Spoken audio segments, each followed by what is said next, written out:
میں تھوڑی بہت شاید خوش فہمی ہو یا لوگ کہتے ہیں میری آواز میں تھوڑی بہت وزن ہے، لہذا نام لینا مناسب نہیں ہے، مگر گروہ اور لوگ موجود ہیں جو سپریم کورٹ میں زیادہ آتے جاتے ہیں اور پس منظر میں بھی کچھ لوگ ہیں.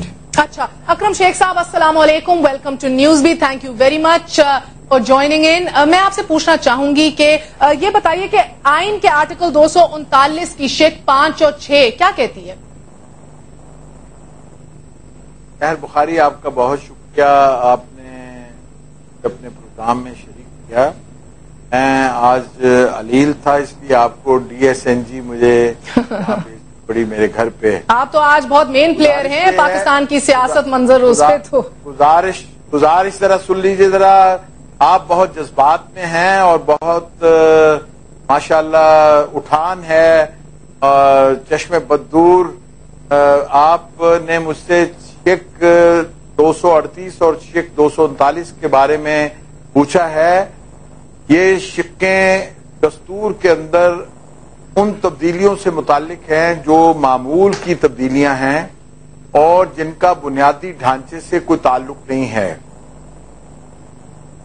پارلیمنٹ جو ایک عام پارلیمنٹ ہے، جو عام انتخابات کے نتیجے میں دستور ساز اسمبلی کی بجائے پارلیمنٹ کو منتخب کر کے معرض وجود میں لاتی ہے، اس پارلیمنٹ کو یہ اختیار ہے کہ وہ دستور کے کسی بھی حصے میں تبدیلی کر لے. لیکن جو دستور کے فقہا ہیں، آپ اس کو کانسپیریسی تھیری کو انوینٹ کر رہی ہیں، پروجیکٹ کر رہی ہیں اور پتہ نہیں کس نے آپ کو بھڑکایا ہے اس بارے میں. یہ پاکستان کا معاملہ نہیں ہے، یہ پوری دنیا کا. کلامی معاف اکرم شیخ صاحب، اگر آپ اجازت دیں تو یہ بہت آسان ہوتا ہے کہنے کو کہ آؤٹ سائڈ کچھ اور ایلیمنٹس ہوں، کچھ اور عناصر ہوں کہ جو صورتحال میں تبدیلی لا رہی ہوں اور پھر میڈیا کو میری بات تو ختم کر لینے دیجئے. ہندوستان میں بنیادی سٹرکچر کو تبدیلی لانے والی تمام شقوں کو ہندوستان کی سپریم کورٹ اڑا دیتی ہے. ہندوستان میں تو ججز کو بھی تو پارلیمنٹ ہی نکال سکتا ہے. ہندوستان میں تو یہ بھی ہوتا ہے ججز کو نکالنا بھی پارلیمنٹ کے اختیار میں. بالکل نہیں، بالکل پارلیمنٹ صرف اس جوڈیشل کمیشن کی فائنڈنگ کو انڈورس کرتی ہے. نکالنے کا کام اسی طریقے سے جس طرح ہمارے ہاں سپریم جوڈیشل کونسل کے سپرد ہے، اسی طرح کا کام ہے. اچھا، اصل بات ذرا میری بات سن لیجئے. یہ کام اگر مشرف کے دور میں ہو رہا تھا تو اس کام پہ تنقید کرنے کے جو ہے وہ معاوضے میں اعتزاز احسن صاحب ہمارے قائد بن گئے. اعتزاز احسن صاحب مجھ سے 7 برس بعد سینئر ایڈوکیٹ بنے ہیں سپریم کورٹ کے، لیکن میں نے ان کو تجویز کیا ان کے صدارت کے انتخاب میں. ہم ان کے کارکن کے طور پہ، یہ علی احمد کرد صاحب آپ کے ساتھ بیٹھے ہیں، انہوں نے الیکشن لڑا، میں نے 500 آدمیوں کو لاہور میں ان کے اعزاز میں استقبالیہ دیا. اچھا، اگر آپ اجازت دیں کرد صاحب، آپ نے بات سنی اکرم شیخ صاحب کی، یعنی کہ بات کو بڑھایا چڑھایا جا رہا ہے. میری طرف ذرا سا آج اشارہ ہو رہا تھا. میں آپ سے پوچھنا چاہوں گی کہ آپ تو اس تحریک کے ساتھ رہے ہیں، اکرم شیخ صاحب یہ بھی جذباتی ہو رہے ہیں. ذرا سا فرمائیے کہ تبدیل کون ہوا ہے؟ آپ تبدیل ہوئے ہیں یا عدلیہ تبدیل ہوئی ہے؟ سمجھ یہ نہیں آ رہی کہ سپریم کون ہے؟ پارلیمنٹ سپریم ہے یا عدلیہ سپریم ہے؟ میں تو یہ سمجھتا ہوں مہر بخاری صاحب، کانسٹیٹیوشن سپریم ہے، نہ عدلیہ سپریم ہے، نہ پارلیمنٹ سپریم ہے. کانسٹیٹیوشن سپریم ہے. کانسٹیٹیوشن میں سپریمیسی کے حوالے سے کیا لکھا ہوا ہے؟ نہیں دیکھیں اس کو ایسے لیتے ہیں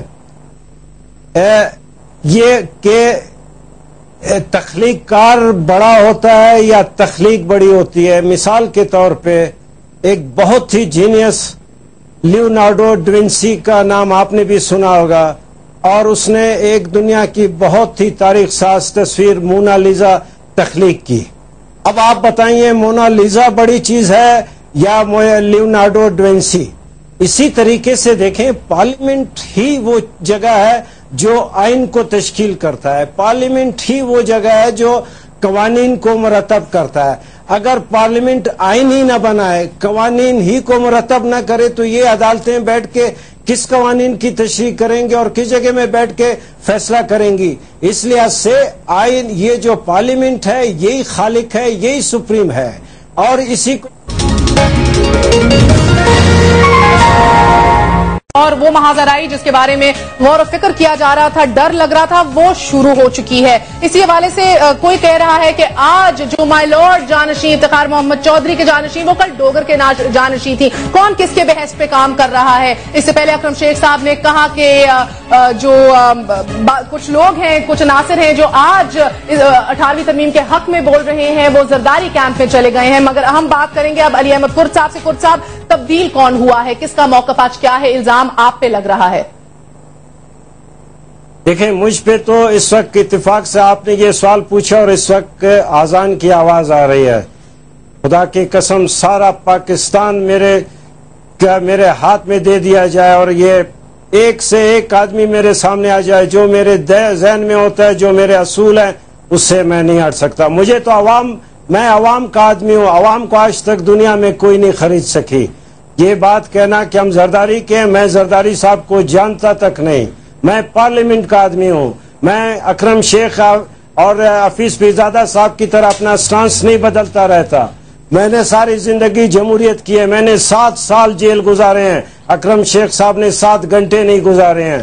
ہم سیاسی لوگ ہیں، ہم پارلیمنٹ کو اہمیت دیتے ہیں۔ بے شک بھٹو صاحب کی ایک سال جیل کاٹی ہے بھٹو صاحب کی۔ نہ، میں نے 7 سال گزاری ہے، سارا میں نے بھٹو صاحب کی جیل کاٹی ہے، بھٹو صاحب کی، بڑے بھٹو صاحب کی۔ بھٹو صاحب، میں نے ایوب خان سے لے کے پرویز مشرف تک ایک جیل کاٹی ہے۔ بہت جیلیں کاٹی ہیں، آپ دونوں نے بہت جیلیں کاٹی ہیں۔ کرد صاحب، میں آپ سے پوچھنا چاہوں گی کہ اگر تصادم ہو جاتا ہے جو آپ کے مطابق ہو چکا ہے، اس کا رزلٹ، اس کا نتیجہ کیا ہوگا؟ نہیں، دیکھیں، اس وقت سپریم کورٹ کے ساتھ ایسے کچھ وکیل نہیں ہے جو تصادم کر سکے۔ میں چاہتا ہوں یہ تصادم نہیں ہو، اور ہم چاہتے ہیں کہ سپریم کورٹ کو تمام چیزیں کو غور سے دیکھنے کے بعد، سمجھنے کے بعد کوئی کام کرے۔ بہرحال میں پارلیمنٹ کے ساتھ ہوں۔ نہیں، مگر آپ کے میرے چاہنے سے تو ابھی کچھ نہیں ہو رہا نا، تصادم شروع ہو گیا ہے۔ شو کے پہلے آپ نے کہا ہے کہ آپ کی نظر میں شروع ہو گیا، اس کا نتیجہ کیا ہے؟ میں اس وقت عوام میں کھڑا ہوا ایک آدمی ہوں، میں عوام کے ساتھ ہوں، اور عوام نے پارلیمنٹ منتخب کیا، اور آئین میں کوئی ایسی چیز نہیں ہے کہ وہ پارلیمنٹ کو جو ہے 18ویں ترمیم پاس کرنے سے روک سکے۔ کوئی چیز غیر آئینی، غیر قانونی نہیں ہے۔ اکرم شیخ صاحب، 18ویں ترمیم کی مخالفت اس لیے تاکہ ججز کی تقرری پہ قدغن لگی، تو اس کے اوپر اختلاف بہت پایا جا رہا ہے۔ میں آپ سے سمپل سا سوال پوچھتی ہوں کہ کیا آپ چاہتے ہیں کہ عدلیہ کا کلب ایک ایسا ہو کہ جس کے اندر جو آئے جو جائے وہ انہی بنیادوں پہ آئے کہ ذاتی رشتہ داریاں ہوں یا ذاتی پسند ناپسند ہو؟ آپ یہ چاہ رہے ہیں کہ پارلیمنٹ یا 16 کروڑ عوام کی کوئی نمائندگی نہ ہو اس حوالے سے؟ مس بہر بخاری، اگر آپ مجھے اجازت دیں اور میں جان کے امان پاؤں تو میں سوال کا دھیمے انداز میں بڑے سہل طریقے سے آپ کو اس کا جواب دوں۔ یہاں کسی شخص کا یہ موقف نہیں ہے کہ کوئی شخص اپنی مرضی سے جج صاحبان کو مقرر کرے، نہ چیف جسٹس افتخار محمد چودھری، نہ کوئی اور۔ لیکن یہ ہمارا بڑا سختی سے موقف ہے کہ عدلیہ کے معاملات میں انتظامیہ کی کوئی مداخلت نہیں ہونی چاہیے، عدلیہ کے معاملات میں کسی اور ادارے کی مداخلت نہیں ہونی چاہیے، جس طرح کے باقی اداروں میں عدلیہ کی مداخلت نہیں ہونی چاہیے، جس طرح کے ٹرائیکاٹمی آف پاور کا جو پرنسپل ہے وہ تینوں اداروں کو، تینوں آرگنز کو ریسپیکٹ کرنا ہے۔ اچھا، بڑا سمپل سا سوال ہے، اگر اکرم شیخ صاحب کی یہ بات مان لی جائے، کرد صاحب کے ریسپیکٹ کیا جا رہا ہے ٹرائیکاٹمی آف پاور کو بھی، مجھے یہ بتائیے کہ اگر یہ طریقہ کار چینج نہ ہوا تو اس کے بینیفیشریز کون ہوں گے؟ 1-2 بینیفیشریز مین ہوں گے جو آج بول رہے ہیں، کون ہے اس کے بینیفیشریز جن کو یہ نئے طریقہ کار سے تکلیف ہوتی ہے یا ان کو نقصان ہوتا ہے؟